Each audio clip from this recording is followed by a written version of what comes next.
What is going on, guys? Welcome back to the HFD Footy Podcast. I'm Chris C. We've got a big special guest tonight, a Port Adelaide supporter, my kind of guy. Bruno is in the house, and we're going to talk to Bruno about his passion for Port Adelaide, how he became a Port Adelaide supporter from Victoria, and learn a bit about him, and then go through the season with Port Adelaide, the players, and all that kind of stuff. So, welcome, Bruno. Thank you very much for having me. How you doing? Good, mate. Good. So tell us about your passion for Port Adelaide, man. You grew up in Victoria. Tell us how you came about to become a Port Adelaide supporter. Well, it's an interesting one. I wasn't born a Port Adelaide supporter. I come from a Collingwood family, which is, one of those things where you think, well, how does that happen? But I think I got to about 11 or 12 and I was really, really disenfranchised with how Collingwood was running with Buckley and Maguire. And ironically, now I ended up choosing the club with Hinkley and Tosh. And, now it's blossomed into, I love the club, don't get me wrong. But I found myself making a lot of content about those two fellas in particular. But, I think I fell in love with the colours, but I think what it was that, because when I was I'm not really feeling Collingwood anymore. I think what did it for me and why I'm a Port fan would be the 2014 elimination final. I was young, so I was driving back from a holiday on the Vic New South Wales border while that game was being played. But I had this page on Instagram where I would post, all the screamers and stuff in the footy. And Chad Wingard took two beautiful marks in that game. So I had that video saved to my phone, and this was I was in year 7, and I had the match highlights from that game. And just watching that video, I watched it quite a few times. And that first quarter, the electric atmosphere at the Adelaide Oval. A lot of the players at that time, Chad Wingard especially, but really just about everyone that played in that game. I thought, this is beautiful. I mean, the prison bar jumper, I love that too. I did prior to being a Port fan. I still do now. And now here we are. This will be my 10th season following Port Adelaide. And it couldn't be more fitting, I saw Collingwood win a flag and not at all did I feel oh no, what have I missed out on? Truthfully, it just feels right for me, Port Adelaide. So here I am now, I suppose. Yes. That might have done a bit, and it is very funny when I talk about the prison bar jumper, no one is, confusing the two different black and white jumpers and accidentally buys the wrong one, but just quietly it might be the reason why I go for Port, but it's not the reason I stopped going for Collingwood. So there is that. But yeah, I have a massive appreciation for the history of the game. So I'm someone who I see 36 SANFL premierships and a proud history of just developing all these great South Australian footballers, and my appreciation for the history of the sport goes so far. I'm a massive advocate for all the standalone clubs that are in the VFL. To this day, I volunteer with Coburg across last season and will this season as well. It's just something that really I've always been into, and as such, Port Adelaide. I mean, is there a better history? I don't think there is in this sport, or really across many sports. I don't think really any club quite has what Port Adelaide has, from the history to the AFL entry and the unique circumstances there. It really appeals to the footy nerd in me. You know what I mean? Yeah, man. It's a really cool club to follow, man. Absolutely. As you said about the colours, the colours got to me as well. My missus was a Carlton supporter, and she just loves it because of the colours. And then the history. A lot of people, they downplay our history, but when you understand the history and really grasp it, you'd be like, oh man, it's amazing. It's a lot of people they will tend to downplay Port's SANFL history, but I mean, we only have to go back to 1972 when North Adelaide beat Carlton for the Championship of Australia. the Sample, so many people, I don't think many people realise because they weren't around to see it, that these two leagues and the Waffle as well, to a similar extent, were on par for quite a lot of time. Like Port's 1914 team, undefeated, beat a rest of South Australian team, wins the Championship of Australia. They would have smoked all the Victorian teams. And we're going back more than 100 years now, but it goes to show, like, those Essendon and Fitzroy and Collingwood flags from the early 1900s realistically are no more impressive or less impressive than Port's flags from the same time period, you know. So it's something that, 100%. like, I'll always be advocating for. A lot of people will try and misconstrue the stuff I'm posting as if I don't love this club with my whole heart. Yeah. Do, and will always advocate for this club, you know what I mean? And the history is one of the big things that I'm really big on making sure people are aware of. Like, when you go down, have you ever been down to Alberton? I went once because I've only been to Adelaide twice, and the most recent time I went was during Gather Round, so I was like really busy going to all 9 games. Oh, right. And the first time I went with the family and we went down to Alberton Oval, none of them go for Port, but it was on Easter Saturday, so the club was closed. I didn't get to go in to see like the Port Club and the Port store. I really want to, and I think I will because I'm coming around for Gather Round next year. So it's definitely something I want to do. But yeah, the place, even when I was there, I thought there's been some absolute champions that have played on this ground. 100%. It feels special to be there, really. Oh yeah, like when I go there, I'm like a little kid, like you know, walking in. Now they've got like a little museum as you walk into the precinct. On the left hand side where the Port store used to be, there's a museum, and all the premierships are in the cabinet, mate.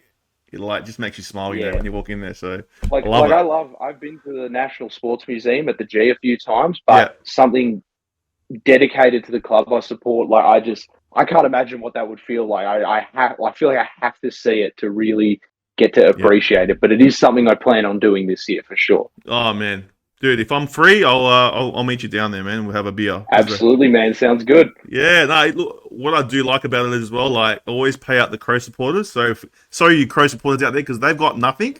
And like when you go there, they're like, oh, I go, have you got have you got like, you know, club rooms? Oh no, sorry. Yeah. It's like, now they're working towards it, but it is crazy that after they've been in the league for what 30 odd years, and I mean they've won 2 flags, so good on them for that. But I one of the things I do like to hang shit on Crows fans for is those 2 back-to-back flags, where, mind you, a Port player won the Norm Smith in both of them.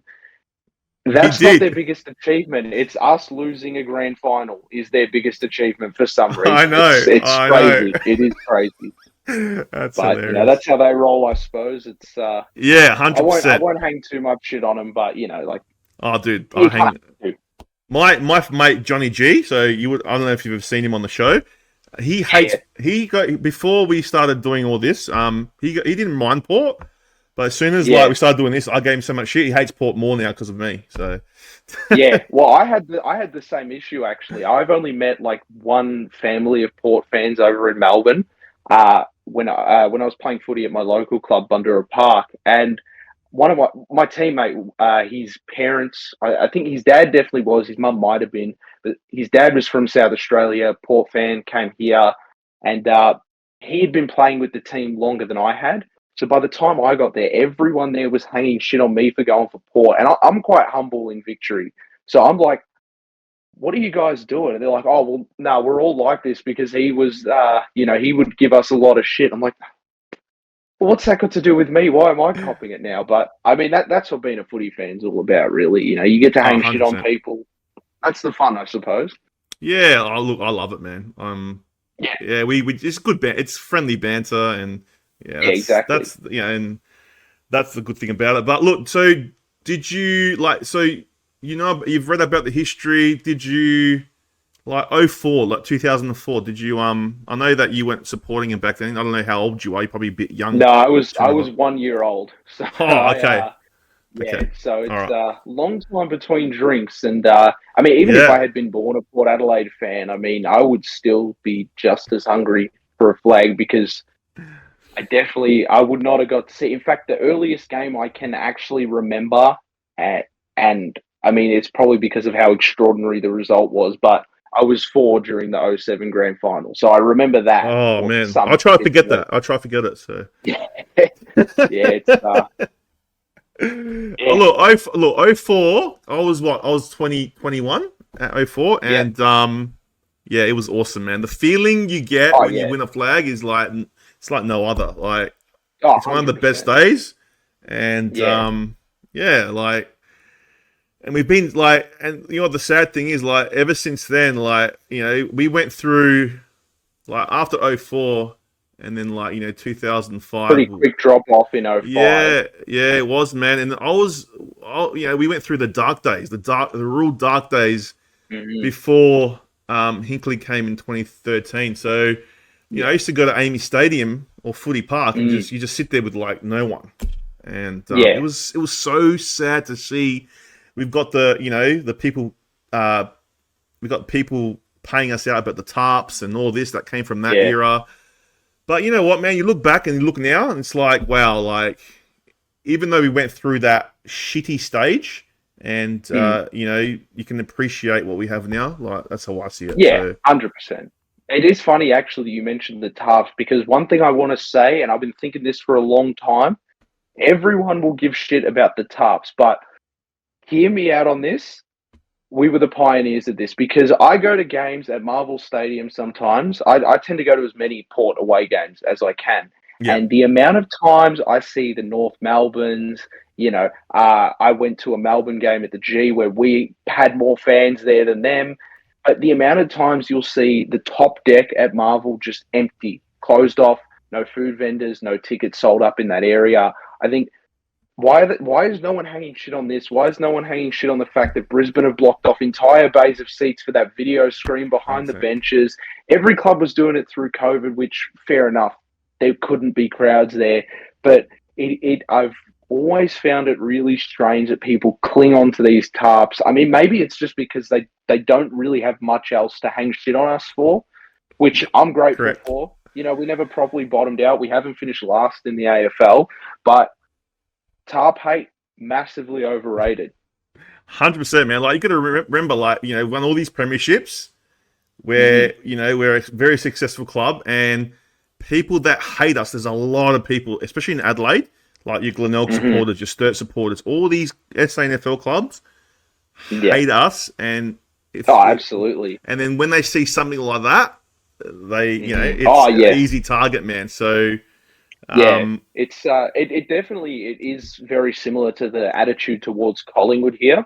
And I yeah, find because I live in the northern suburbs of Melbourne, admittedly where I live now, I see more Carlton fans than where I grew up. But it's like Collingwood is like by far the biggest club here. And I can't imagine what that would be like if Collingwood were dominant to the same degree that Port were, because Collingwood's only won 3 flags since the 1958 flag, oh, which is crazy when you think about it like that. Port hmm. won that many, and then you've got the Crows, which is just, 9 clubs fans just banded together. And the common goal, really, other than, oh, I hope the Crows win, is, and maybe above that, is I want to see Port Adelaide fail. It's Yeah, really remarkable. And that's why I tell anyone, I don't think there's a better rivalry in footy than the showdown. Like, 100%. I couldn't put anything above it because it goes so much deeper than just on field Well, and longer than the teams have been in the AFL. 100%. Well, do you know what happened in 1990 and like do you know all that bad blood? Do you know why the bad blood's there? Yeah, like I know because I've it's all from like reading about it, and I Mm. know that like Port and Norwood both wanted to join the AFL. It got leaked, and Norwood kind of backed out. We Yeah, yeah, pushed through. yeah. Stanfield hates us, and I did see the video you were talking about Port Magpies and Port and the split and stuff. So I know all about that, and I know that there's like, and I think it is very understandable that Stanfield traditionalists hate Port.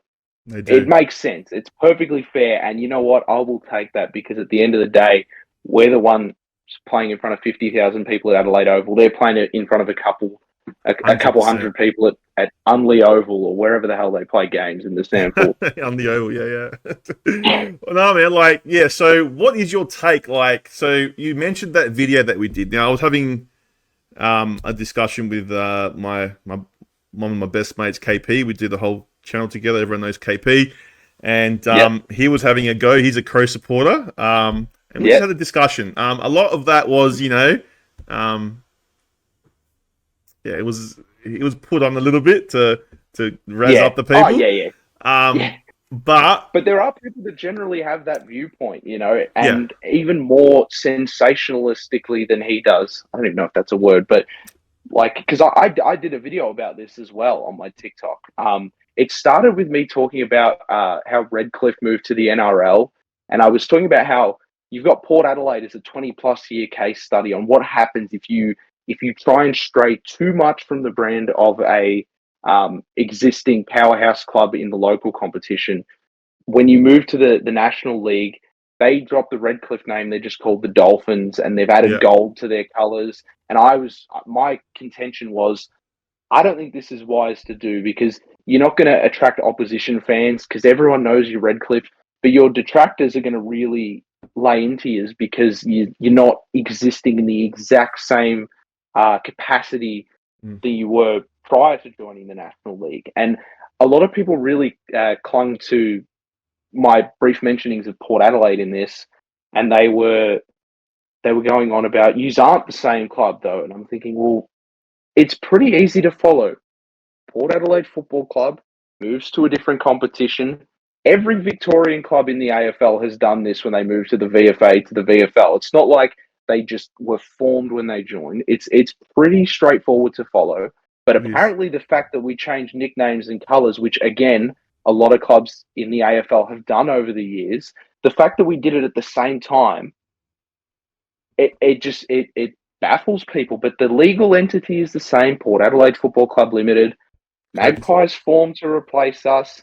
And I get like the complications that come from the new club wearing the old colours, the old club wearing the new colours. Like, I get it. But at the end of the day, what happened. Yeah, Port Adelaide playing in the AFL is the same one that started in 1870. Like, it's so easy for me to follow. Yeah, and I sometimes wonder if it's because I go for Port or because I'm a history nerd, but I think it's really easy to follow. I don't know. I don't know, man. It irritates me sometimes, man, like where people just can't follow it. And it's just like, but you just gotta just move on with it, because you can't convince these people, man. These people are just like, and they're happy to, because like they want to just slag Port Adelaide. So like they don't want us to have all those. That it irritates us. They like that's what they do. Of course, man. But like what I say to them is this, right? If Port Adelaide wasn't the Port Adelaide from 1870, then why, if you go down to Alberton, they have all the premierships there? Like, what, did they steal them? That's what I say. Well, did they go steal them? Because if they went and stole them, then they should be in jail then, because that's theft. But it's in there. It's funny because that's what they are sort of implying when they suggest that, like, the whole thing about the one club merger. It's like, you were abandoning history in 97 and now 2010, when both clubs are struggling, you want to take all the history when it's convenient. But end of the day, like, does it even if that was the case, like, would that even matter? I mean, it's not like the AFL was like, we need to expand into a new market. The suburb of Port Adelaide is where we've got to chuck a team. No, they just wanted to get into SA. That's the big market they're expanding into. A little bit of critical thinking is all anyone needs to know that the reason there's a Port Adelaide, even if it was a completely new franchise, is because of the proud history, all the premierships. Like, it beggars belief. Like, and I only engage with the debate on my videos because it's what I call engagement bait. Like, it gets people commenting. 100%. I get to make more videos. Every time I reply to a comment and they click the notification, that's another view. Like, 100%. I'm playing the game here. But just a little, like, if people genuinely think what these people are saying, like, that is insane to me, really. Yeah, look, I've had so many debates about this, but yeah, sometimes you just can't, as I said before, you can't change people's minds. And We a lot of our engagement when we do footy, if we're talking about Port or Yeah. something like that, it just goes nuts, man. And people Oh just yeah. love to talk about it. And like, I was Mm-hmm. getting abused on there, man. Oh, And I I've didn't know copped what it badly. I didn't even know what I was being abused by. So it's like, Yeah, it's relax. insanity. I Yeah, know. 100%. But no, look. At the end of the day, Port Adelaide, we're 1870. Mm-hmm.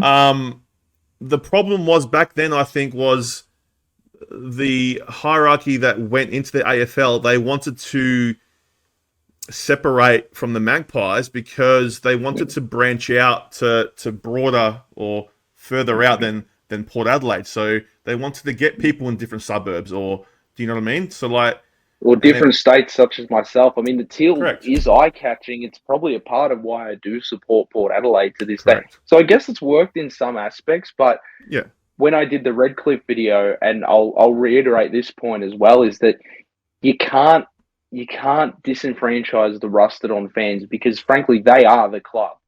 You know, 100%. they are the reason why Port is the powerhouse that it was in the Mm, sample, yeah, and they're the reason why that same club jumped to the AFL. yeah, That's who you got to keep on board. More importantly than attracting new fans, yeah. I feel. But you know, Yeah, what they I had to do what what they had to do, I guess. 100%, and and because they did that, they it was a division. Like when the new club came Mm, in, oh, that's not Port Adelaide. You're not wearing the same colours as us. And do you know what gets mm, to me? It was those old Port Adelaide supporters, those old Magpie mm, ones. They still hate mm. Port. They still hate the power because they think that Yeah, they're stuck in limbo, bro. They're stuck in limbo because they yeah, can't accept the fact that we actually went to the AFL and became mm, an AFL team with a different name. yeah. They just cannot It's accept it. crazy. It's like there's something disconnected in their heads where it's like if you're a Port fan in the sample, I frankly can't fathom why you would be. I'm assuming a lot of these people are Crows fans because by default that was their club and they got attached. But I just think because I know Port was the only club whose attendances in the sample actually rose after the Crows joined the AFL. Every Okay. other club went down drastically. And for good reason. I mean, I don't think I'd want to be watching Sturt when the Crows exist if I was a Sturt fan. You Yeah, of know, so course. it's fair enough. But I really can't fathom those Port Magpies, Adelaide Crows fans. It genuinely baffles me. But I Yeah. mean, each to their own. I mean, I've changed teams before, so Yeah. it's not impossible, but I did that by choice. Like I feel like they they didn't have a choice, or they Yeah. did. Like I can't even express it in words. That's how much it confuses me. Those It's people. dude, it's so confusing, and I feel sorry for them because they can't enjoy their club anymore because they just think that Mm. it's not the club. So They think I it's don't not the know. club. Yeah. Yeah, it's just crazy. So, but Or buggers. like what's like what happened when Mark Williams actually said it. Like they did a lot of groundwork when he was there, going to schools, getting the name out, Port Adelaide, the Till and that, and you see Mm. the fruition in it now with all the youngsters that are all Port supporters. They don't give a shit about 1990. They don't care about that. Yeah. No one cares about that anymore. Only the oldies Mm. do, right? So the new generation coming through, are Port supporters, like proper Port supporters, and it's good to see. And that's why you've got Adelaide Oval, and you got 30,000, 40,000 there every week watching their team Mm. play. So Yeah. smart move by the administration, but it did take those dark years. It did take a long time to come to that. So Because those dark years are exactly why you don't want to abandon those the rusted on fans because those ones that they attracted with the shiny, bright, brand new teal, when that Port being good wore off, like that's who they lost, you mm, know? So mm, you want to, and that's why I'm also really dedicated to like reinforcing the history of the club in the conscious of as many people as I yeah, can, is because I want the people my age and younger and slightly older to be proud of the fact that we are such a strong yeah, football club historically, 100%. and be aware of how important the prison bar jumper is, the black and white colours, how important 1870 is with the context of 1997 attached to it. Hmm. Like, I think if we're all on the same page as Port Adelaide fans, I'm not going to tell people how they should support their club, but I just want them to be proud of the club in the same way I am. You know what I mean? 100%, man, 100%, and that's what's happening now, which is great. So, you go to games and everyone's there for the power. So it's great to see. Because, as I said, man, I used to sit at Amy Stadium and there was like no one there. And that was after a premiership, man. Like, you know what I mean? Like, it fell off way quick. Yeah. Well, 2012, 2014, that's only 8 years apart. Like, it's crazy to me, but it is. quick. It is. Well, a lot to do with it as well was the 07 grand final now. Kane Corns, or it was Chad Corns, can't remember who said that one game, like, took us back 5 years, right? Yeah. We were in the wilderness for 5 years after that. Like, not many clubs, like, a lot of clubs would have folded after that. Like, that's how bad it was. So, to see where we are now, it's great. It's great. But those were dark days, man. For us now to get to from here, I think, is just if we can lift that second flag. I know, to me, the 04 team means a lot, even as someone who wasn't really around for that. That team means a lot to me because there's only 22 blokes that can say they've won an AFL flag for Port Adelaide. And I want to see 22 more blokes. 23 now. 23. Yes, 23 blokes add themselves to that list to say, I won an AFL flag for Port Adelaide. And be 100%. Cherished within the club for so long. Like, 100%, awesome. bro. 100%. Man, that's what I want. And, like, we've been so close the last, 6 years. But, it's been strange. Well, let's talk about your love for Ken Hinkley. Now, it's well documented on TikTok about your love for Ken Hinkley. Okay, so you remember when he first came in? Yes. He was a kind of like a savior, I guess you could say, because we were as we said, we're in the wilderness for a long time, and he came in, got us to I'm pretty sure it was a final series his first year, and then the second year we made a prelim, and then 2015 was the wheels started to come off. What was when you first started? What was your thoughts on him, and what do you feel like? How do you feel that he's still the coach right now? Yeah, it's a tough one. I never really subscribed to the idea that Ken Hinkley was the savior. Okay. I thought it was more like I thought he was part of it, but I thought there was the move to Adelaide Oval and the shift to less of being the teal team, which is sort of the angle the Giants are going for, and more the shift to Port Adelaide. That's the emphasis on Port Adelaide rather than power. Because I'm a massive nerd for like sports teams, brandings and stuff like that. That is like the niche that really got me honing in on football. Like, I've always liked football, but I really honed in on that when I was younger. And so there was that. There was the on-field performance, which I suppose Ken Hinkley is a part of that. Yeah. But the players. So I was never like how some people really think that Ken and David Koch saved the club, when in reality, the move to Adelaide Oval did far more than simply appointing those two blokes did in terms of turning the club around. I agree. But my disdain for Ken Hinkley really began in 2018. In fact, I can distinctly remember having a chat with, as I was riding my bike to school across the road, I'd have brief chats with the crossing man. And he asked me after the 2017 elimination finals, and there was that sort of the spat between Ken and Koch about, should we have played the young blokes, shouldn't we have? And he asked me, he's like, what do you reckon? Which one's got to go? And I thought, well, can't they both stay?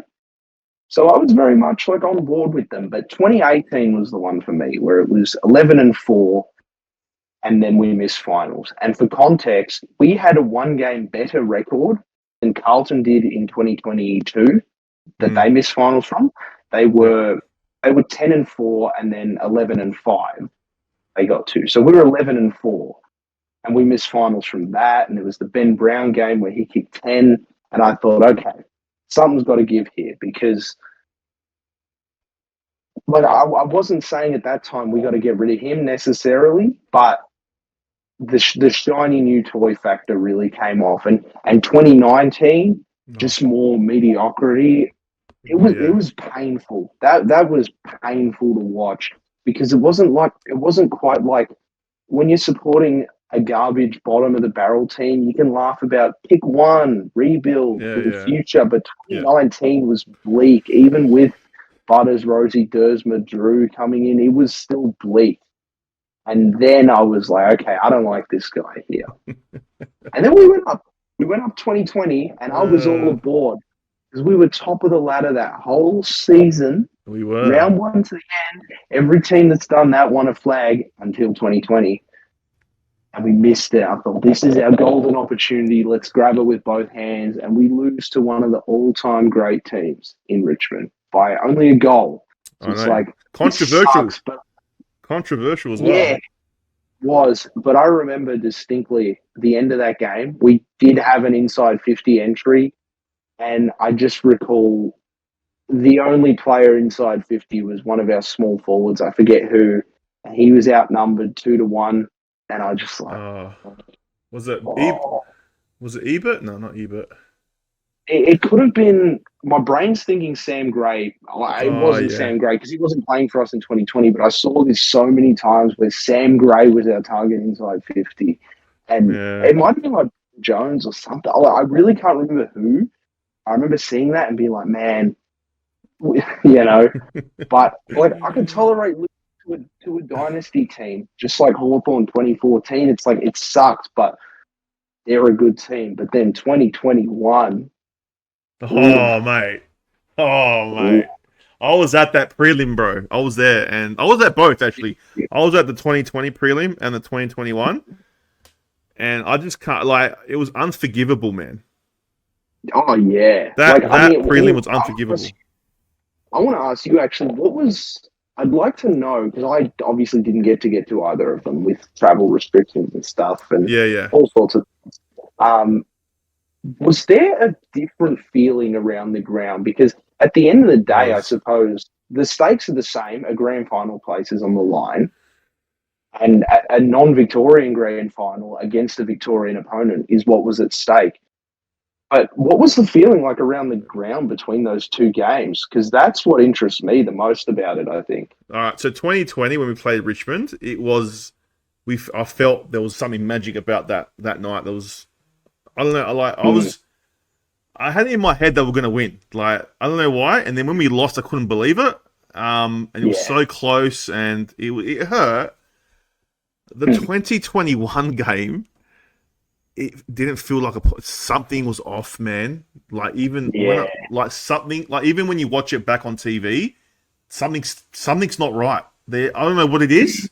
Not sure. I'm if it's the energy. I believe in energies and different Oh, vibrations and yeah, I'm stuff. extremely superstitious for sport. Yeah, and there was just something off, very off, Mm. very off. I don't know what it was. It was weird, and when you got Riley Bonner as your best player, you know that something's wrong. You know what I mean? Yeah. He's supposed to be the floor, not the ceiling. It's, Exactly. And he it's, was our best player that night. You know? yeah. Well, actually, because I had the same feelings too. 2020, it felt magical. Like, He did. I was getting like top of the ladder from start to finish. I think there was also the thing of like in all the previous leap years going back to 2000, the team on top of the ladder after round one ended up winning the flag. And then that didn't happen in 2020, obviously. But there was that going for us. It was also like 16 years since 2004 when there was 16 teams in the comp. If the cycle's back around, theoretically every team would win a flag in that time. This is our turn. Yeah. And Yeah. we beat Richmond at Adelaide Oval in the season. I'm thinking, yes, I'm excited. I'm pumped. They're a good team. But I had a feeling we were going to win. And then, So did the I. next year, it was like we lost for the Doggies at home, but we beat them at Marvel in that season. And even though we finished way higher than them on the ladder, and we had what was it? Oh yeah, they had all the travelling and couldn't train on Adelaide Oval. It was Yeah. like everything was set up for us to win rather than us like forging it. from nothing. We kind of fluked our way to top two a little bit, and it really didn't feel right. But you just think there's no way we shouldn't have won that game. We had to win it, It and was so weird, man. against all odds, I think it's the biggest loss in a home final by a non-Victorian team against the Victorian team. Yeah. So it's like unprecedented levels of loss, and that I think is what truly solidified the my feelings about Ken. That was the one where it's like, there's no way he should be extended, but he has this knack of doing just enough He when does. it's contract renewal time that he sticks around, and it's like, Look. you know. I'm not a hater of Hinkley. Like, I appreciate what he's done. I think that 2021 prelim, I think that was it. I think you've taken us to 2 prelims and you failed in that miserable way. Like Well, I think three that's it. I think prelims. well First three one three is fair. sorry. If you count 2014, and that was But another I'll one. let that slide. We'll let that We could slide. have won, but I don't put that as like a strike against him specifically. Yeah, I can't. 2014, you can't say nothing about that one. But 2021, that there, Yeah. he should, like, if they were going to get rid of him, that was the time. That was the time. Now, they've kept him. Now, if it's to do with money or whatever, I understand. And I know the players love him, but sometimes it doesn't matter about if the players love you, if they don't love you. Like, you want to win a Players premiership. don't know any coach other than him. For all they know, they could love any person that gets put into that coach position for them. You know? I think everyone bar Travis Boak has only had him, well, unless they've come from another club. Yeah. But Travis Boak is now the only player that predates Ken Hinkley on that list. So correct. It's like, weird. Look, they can love anyone. Look, I was gobsmacked that they kept him after the 2021, and then I was like, all right, well, you can't. There's nothing you can do about it. Like, it's like, all right, we got Ken, but then 2022 happened, and it's like what's going on? You know what I said after the 2021 prelim? I said to my mate, because we lost in that fashion, I'm not going to any games next year, right? Not one. Mm-hmm. I'll pay my membership, no worries, but I'm not going to a game. And I didn't go to one game. I didn't go to any game. Only game I went to was when I was over in WA. I went to a Perth game. I went to see Freo versus Port. That's the only live game I saw in 2022 because I was disgusted in that. Worth it for that stadium to break the streak there. But I cannot blame you one bit for not going to any, at least the home games there. I didn't go to any home games here. And then 2023, I said, look, I'll start going again because I like going, but I was just. I don't know. People might be listening to this and go, "Oh, you're a shit supporter." It's like, no, I just want to I had to make a stand for myself because I love the club so much. They did that. It hurt me, man. That hurt me. That prelim hurt me, man. So we're waiting for so long for the Holy Grail, but and then you see, and who won it that year? 21 was Melbourne, who we could have beaten, but then again, we don't know what a Ken Hinkley coach side would do in a grand final because I don't know. He's never been to one as a coach. I think the issue with the club and why a lot of my frustration is also directed towards David Koch is because he's been so public about how much he wants Ken Hinkley to be our coach, and admittedly, I think he sees Ken Hinkley's legacy as something that's tied to him. Yeah. Now the issue here is, when Ken Hinkley's contract is expiring at the end of 2018, you shouldn't be extending him at the end of 2017 because he got to 5th and lost to a really old West Coast team that should not have beaten us by any stretch of the imagination. And then you would think, okay, well, we've learned our lesson. What we'll do now is we'll wait until the end of the contract. But instead of waiting until the end of 2021, you shouldn't be extending him at the end of 2020 when all he did was deliver a prelim 100% after finishing first. Yeah. Maybe if we had waited until the contract was over, either of those times he could have been sacked. And now this time, we actually let him get to the end of the actually, we didn't even really do it at the end of the season. We decided 13 wins in a row is enough. We should not be extending him off of just that. Let's see how finals go because we know he's a good home and away coach. And sure enough, that is why I cancelled my membership when they announced the re-signing. Yeah, I remember you. Look, I did a video on that, and the way I look at it, like no disrespect to you, like I respect your opinions, but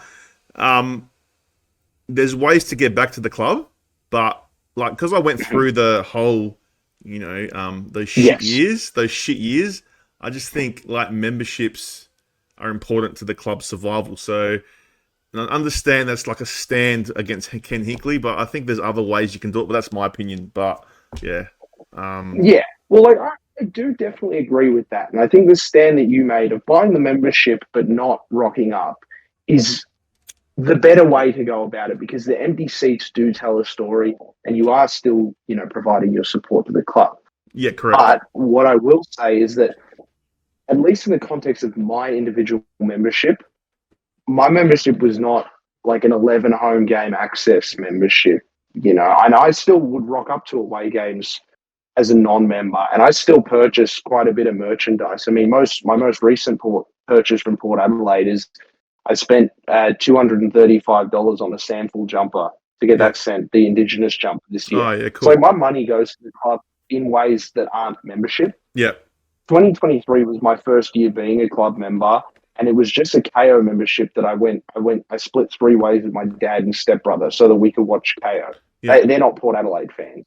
So my video, I did deliberately sensationalize it by not mentioning those specific details, because I did want the engagement from people. Yeah.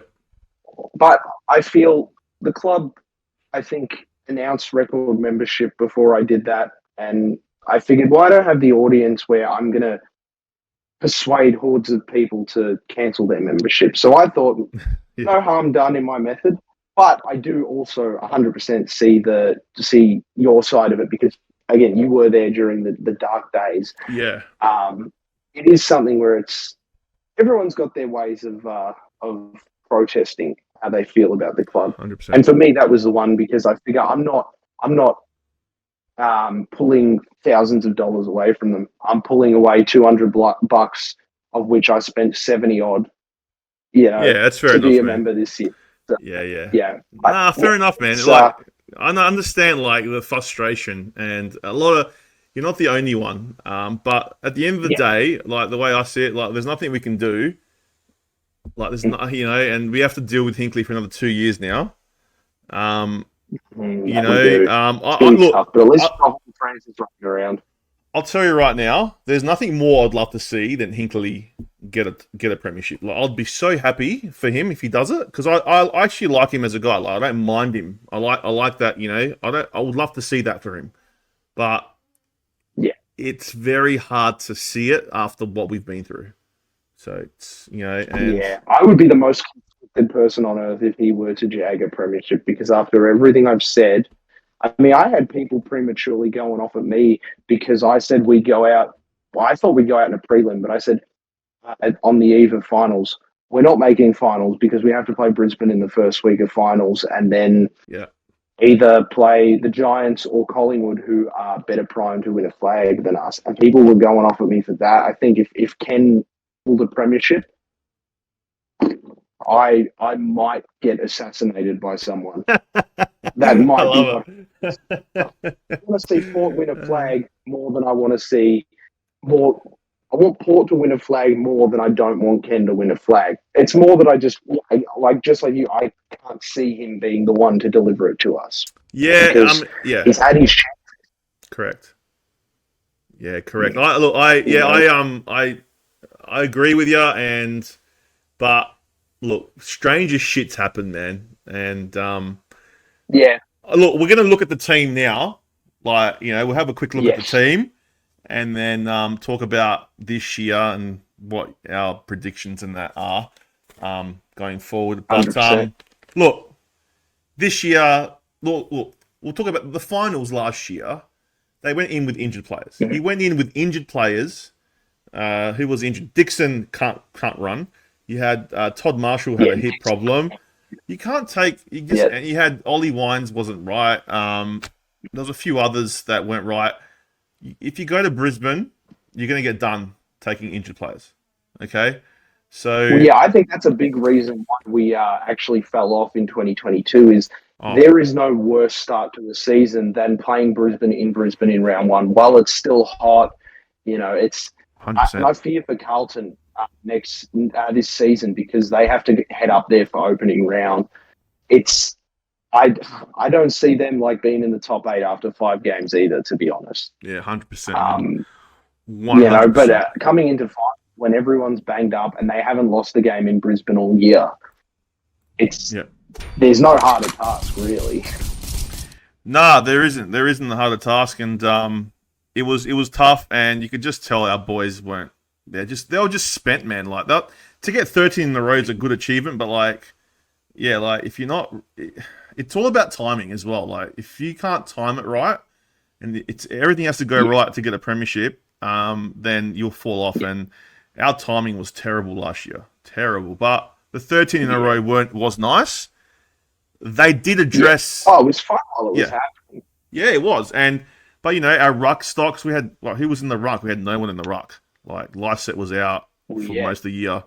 So look, this year they've gone and got players, right? Now, people will argue that they're not the best players, which is true. They're not the best players that you can find, but I think they do cover a lot of the stuff that we need. Not saying they're gonna fix everything. I'm not saying we're gonna win a premiership with them, but definitely.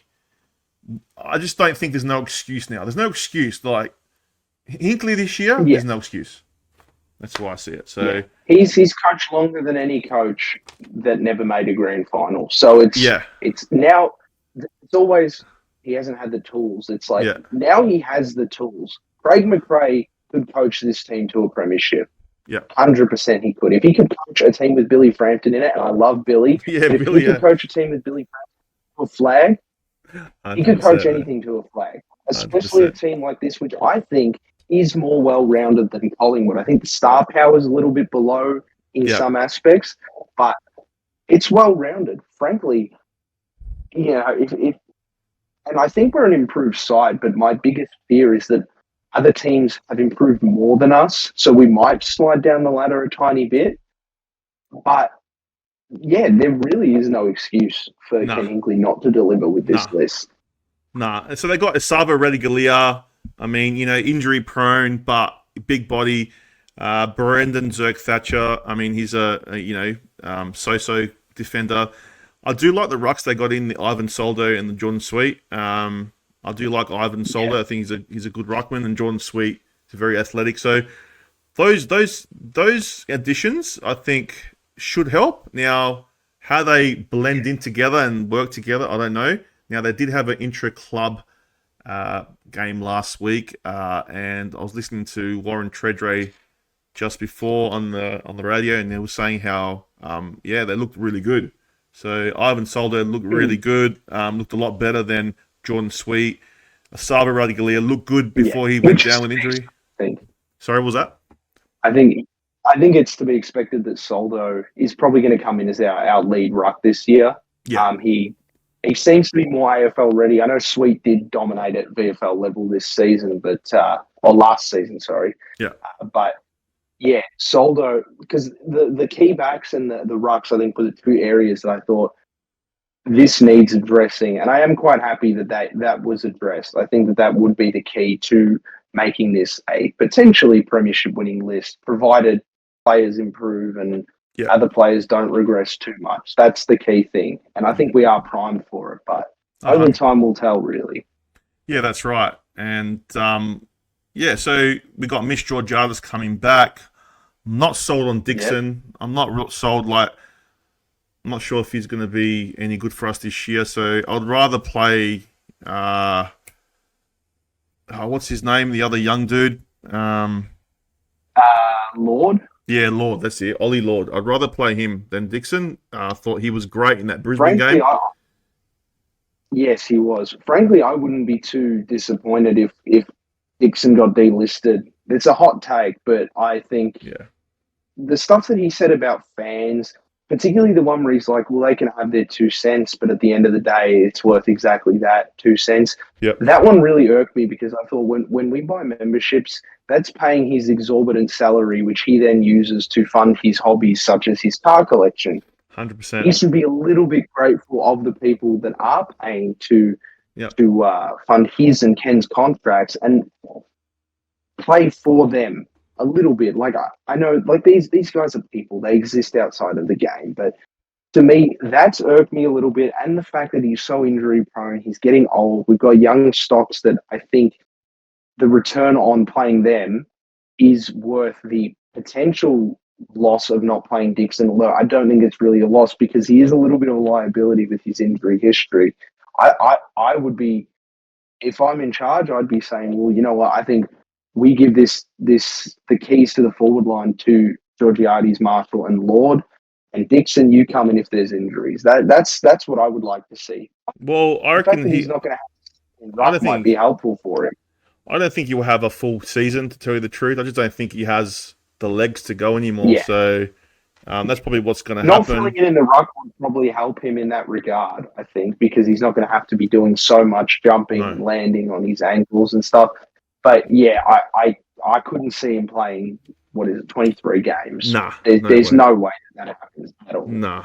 But yeah, like, so as I said, the back line looks a lot better. Like, you got Brendan Zerk-Thatcher, Salvaguerra Galea, Ryan Burden, Miles Bergman, Alia, and then Dan Houston. So it looks like not a bad back line. So, and then and there's also the potential for Houston to play a role in the midfield, and then we've got plenty of other options. I mean, Burn Jones, I think he provides a bit more as a forward than he does as a defender, but Josh Sin could finally make the impact that we've been hoping to see since he came in. And Dylan Williams, I thought, showed a lot of promise last year as well. And Houston looks pretty good as a midfielder, so it'd be very interesting to see how they play with that. Farrell could, also provide, whether he's a wingman or a halfback.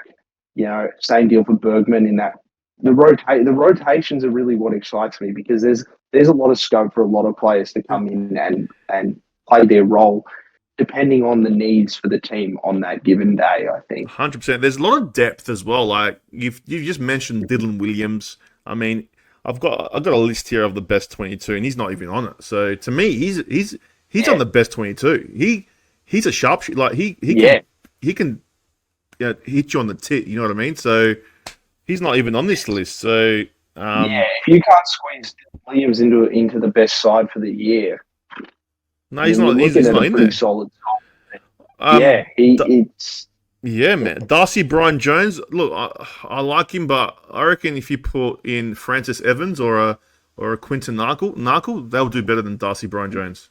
That's my opinion. Yeah, I'd say I agree. I mean, I thought it was crazy that we intended on dropping Francis Evans after he kicked. Was it 4 or 5? I know. I was like, Ken, what? In the sub, I'm thinking, what did he have to break Fred Fanning's record to keep a spot in the team? Because he was really good in that game. I'm all aboard Frank the Tank. I'd love to see him get more games. Actually, I briefly forgot about him, but he would be a weapon in the side, I think. Oh, 100%. Yeah. In fact, I would take him over Jed. To be honest, I'm not 100% certain, but. He showed promise at times as well. So I thought Jed McKenty was good in the start of 2023, like the first probably 10 games, and then he dropped off significantly. He does provide a lot of pressure in that front half, but I think I'd rather a Francis Evans or a as I said or a Narkle in that position. To tell you the truth, Narkle I think showed a lot in the games he did get. Rioli is another player that I think has the ability to break open games. But the issue with these small forwards is the only way they can really truly be fit and firing is they're not targets when the ball goes inside 50. They can only really excel if the key forwards aren't doing their job. And when we've got a brigade of, I would say ideally we're playing 3 key forwards in our team, it's going to be very hard for these small forwards to cement a spot in the team. So I'd be very interested to see which of them really grab their opportunities with both hands and take them and play the best across the season, I suppose, Well, because it could shape an interesting future, I think. well, they've got so much depth. They've got a lot of depth on like pretty much every position. Even the midfield, there's a bit of depth there, but not as much as the back line and the forward line. But they recruited someone called Tom Anastasopoulos. Now, this kid, Yes. he was in the intra-club match the other day. He scored 2 goals. He looked really good. So he could be another small forward that comes in as well. Well, yeah, because we didn't really have many high draft picks. So no one's even looking really at any of these new blokes we picked up via the draft specifically as being the saviour for our club in the way that West Coast have with Harley Reid and Of North course. with Horn Francis in the brief moment he was there. Yeah. So it'd be very interesting to see because I could also see a season where we don't bring in anyone much like a 2020 where Georgiades really didn't get much of a go, and I think him and Bergman may have been our only debutants that year, and even then they took some time to really cement their spots in the team. So it could be interesting. Some of them might not get a game, but when they do, I'd be very, very excited to see what they can do with that opportunity. Yeah, man. Looking at this list in front of me, like I'm looking at it. It's an exciting list. Like it's hard to see them not making top 4. I just can't see it. It's hard not to see it. Yeah. What do you think? Do you think so? It's a tough one because I would think Brisbane, Collingwood, and Carlton, I would say, are near certainties to finish above us. I would think. Definitely Brisbane and Collingwood. I don't see them finishing below us. No. And so then you have to wonder, are Melbourne going to severely fall off? Will Carlton fall off? Will the Giants fall off?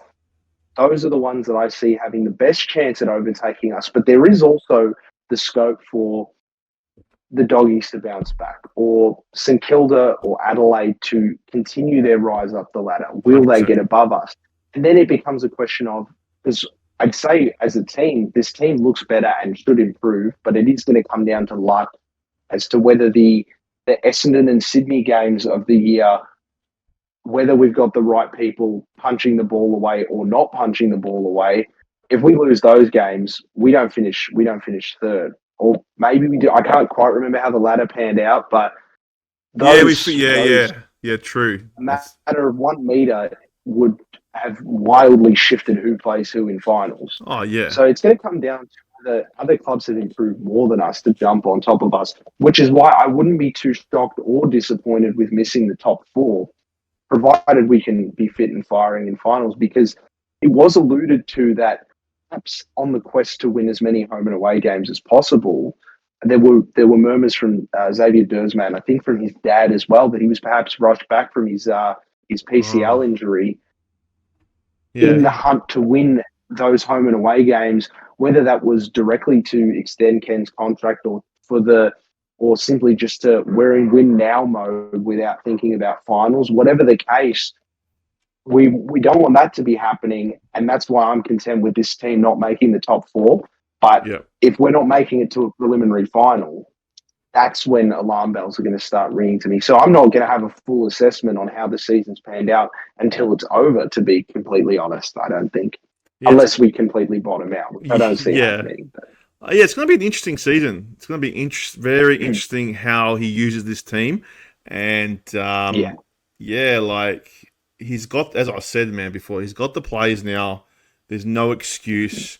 He's got no one that's really slow. I mean, Tom Jonas was weighing us down for a while the last few years. So he's I am glad with the call for him to not be playing as much towards the end of the season. I thought it was an unfortunate headline for the fact that you have to be saying Port has dropped the captain because he's underperforming.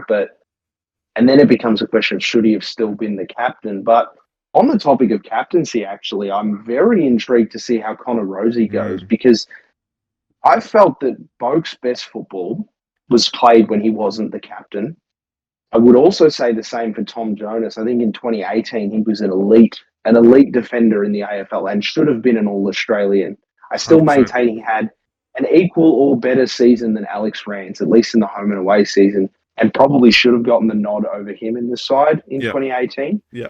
So will Connor Rozee regress with the pressure of captaincy? It's going to be an interesting one. I'd like to think he won't regress, but even if he does, I mean, I think more than anything else, I'm incredibly excited to see how Zach Butters and Jason Horne-Francis perform.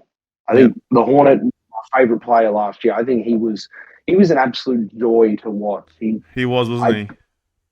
I can't praise him enough. And I think he will be a star and will win a Brownlow at some point in his career. I'm fully on board with that. As long as the umpires don't keep hating him in the way they have been, I think he's got a Brownlow in his trophy cabinet by the time he retires. 100%. So he will propel us to another level. Yeah, and I think he will be the centerpiece of Port's next premiership team. I think that he's our next captain. It's crazy that a player that we picked up from North has that hatred of losing. Like, you would think that, I mean, he only spent 1 year there. And I'm glad we didn't wait to get him, because maybe they would have sucked that out of him, the hatred of losing. But I watch him. He's old school. He's tough. He's clean with the footy. The socks up, I love that, because I used to wear my socks up when I played footy. You know, I was the only bloke, because I got massive feet, and I started playing in like under 10s, and I already had a size 10 foot, so they gave me socks that were too small, and I got in the habit of pulling them all the way up, but it only go halfway up my shin. I kept doing that. So I see someone with their socks up, I adore it. Maybe that's why I love him so much. Yeah. But I can't praise Jason Horne-Francis enough. Superstar. Easily my favourite player right now. Yeah, he's great. And like, he went to America with Boki.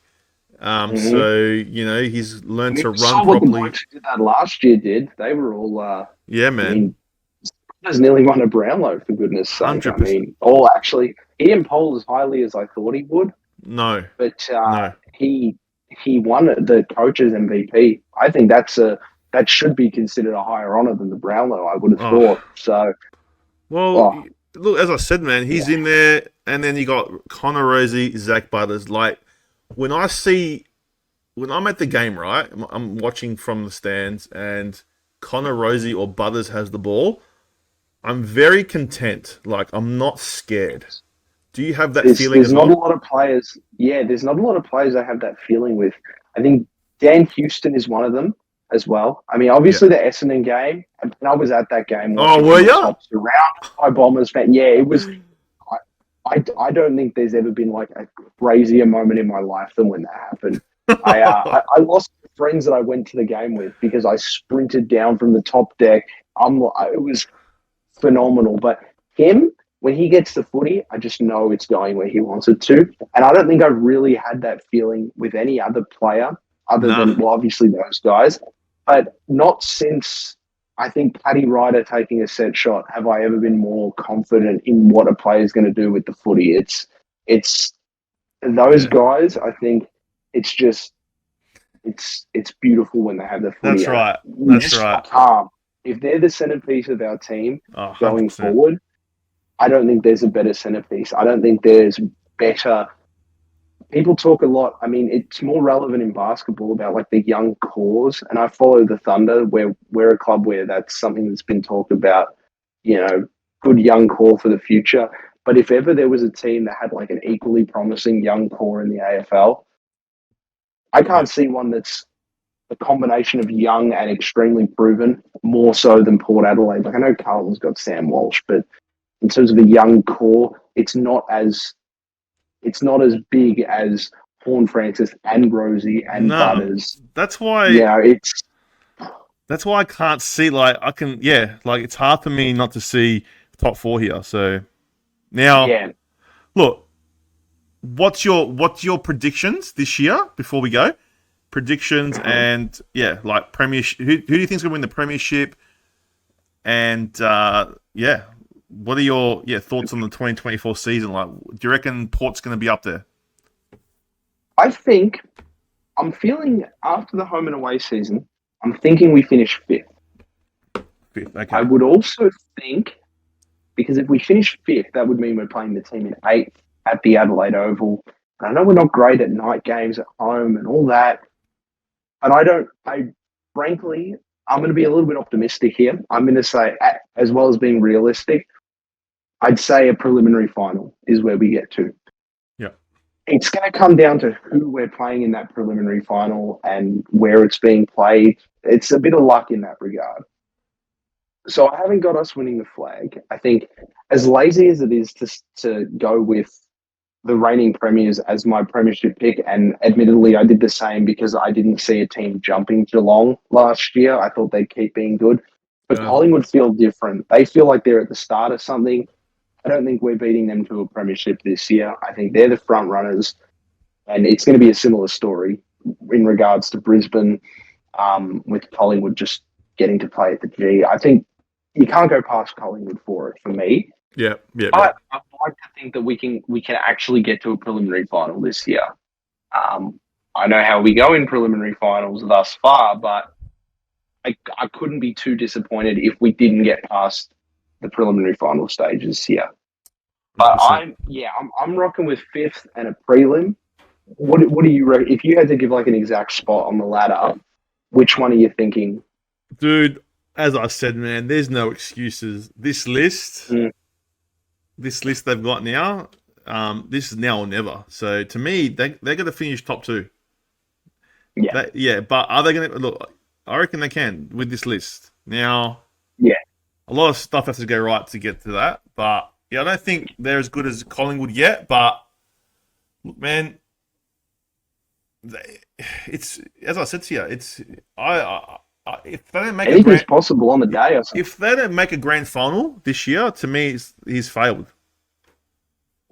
Because he's got I think the that's list. a fair assessment as well. So yeah, the grand final will bust really, for me. So I'll, at the end of the day, like when I say bust, I'm still gonna love my club and still go for them, and I'll be happy with whatever. But for me, yeah, grand final, it's, yeah, I can see them. I can see what you're saying. They could finish fifth and then like go for a prelim. That's very more likely possibility. But I'm not going to give any excuses anymore to this club. Like it's time. Time's now. The time's now.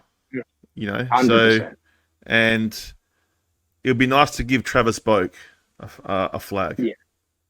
Yes, he probably doesn't have very long left in his career, but I think it's one of the greatest tragedies that we never got to give Robbie Gray. Robbie Gray flag. I will admit I did legitimately shed a couple tears after his retirement. And you know what?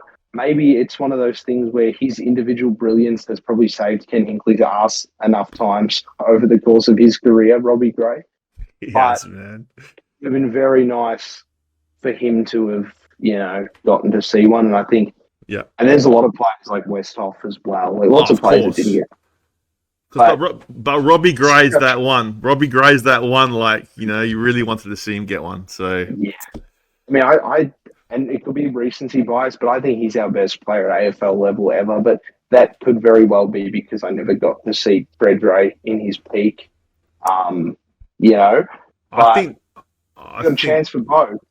Yeah, for Boak. Yeah, I would love to see him be a premiership player. I mean, it's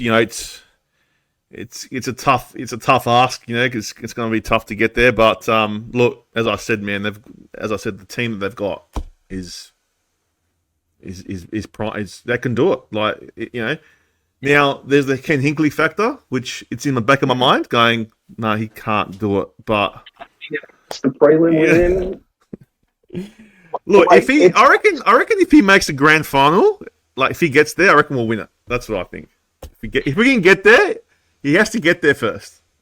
But I'd love to know how much the MCG is going to be a factor against us, but we seem to get drawn there like more than other clubs, which is strange because I think we don't really occupy the spot of being a blockbuster draw card. We're one of the clubs that the snobby Victorian fans who are spoiled for matches will be like, oh, we're only playing Port or Freo or Gold Coast or GWS, so I'm not going to bother going. So I don't know why we get drawn at the G so much. It's great. Like, especially, it's very good. Like, I'm not a Marvel Stadium hater like a lot of the pretentious people here might be, but I love getting to go there for games, and the MCG experience is always good. But it'd be very interesting because, I mean, I don't know if we have to play Collingwood at the G. Be hard. I mean, we saw what playing them at the G and Adelaide Oval was like last year. It couldn't be more of a difference. So, yeah. But it'd be nice. It'd be nice if we could somehow fluke a grand final at the G against the Giants or something. It'd be nice. It'd be nice. But look, it's going to be an interesting season. You didn't actually tell us who your premiere was going to be. Collingwood, was it? I'd still go Collingwood, yeah. Collingwood, yeah. Okay. So back to back, far out. Yeah. It's hard to do these days. It is hard to do. Yeah, very happy there. But look, man, it's been a great night. We've talked some Port Adelaide. We've learnt about your passion for Port Adelaide and how you became a Port Adelaide supporter, which is always awesome to hear. Absolutely. But, dude, we'll have you back on the show, man. We'd love to have you back. 100%, yeah. I'd love to be back. As I said, we do shows every week, so dude, it's always open. You can come join us. Any last words you wanna say, man?